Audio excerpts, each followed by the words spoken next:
tristesse, quand les vents froids du nord, sifflant dans la vallée, courbaient des saules noirs la tête échevelée, quand la neige, en nos champs dépeuplés de gazon, laissait tomber des airs sa frileuse toison, j'accusais tristement l'hiver de ma paresse, mais que l'herbe, disais-je, en nos prés reparaisse, que le ruisseau glacé recommence à courir, l'abeille à voltiger, l'églantine à s'ouvrir, que l'oiseau, retrouvant ses palais de feuillage, comme un bouquet qui vole, anime les ombrages, et l'éclair endormi renaîtra dans mes yeux.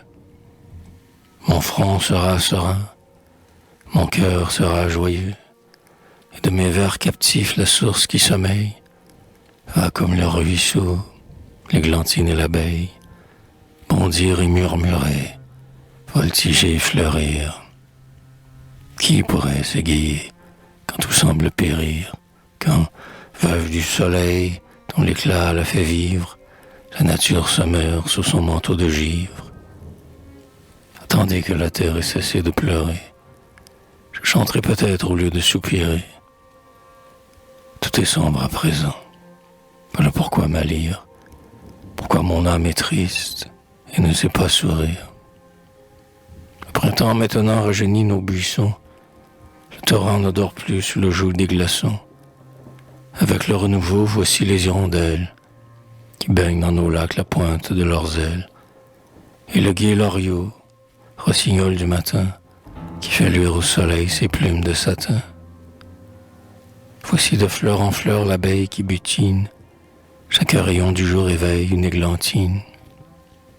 Mon esprit cependant a gardé sa langueur, et l'hiver engourdi ne me sort pas du cœur.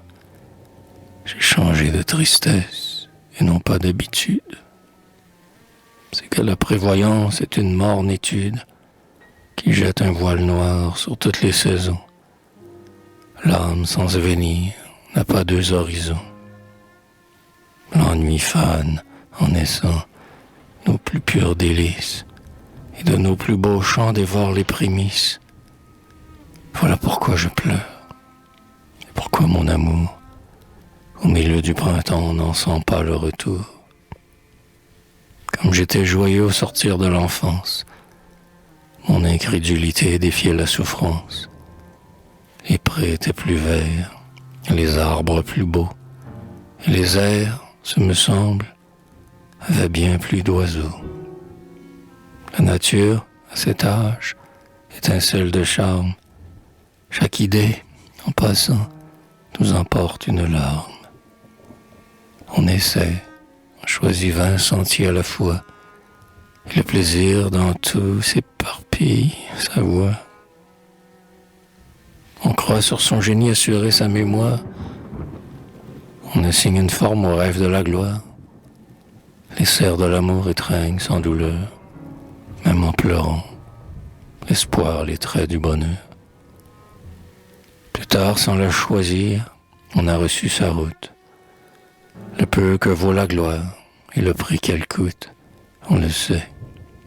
Le dégoût a mis sur nous la main.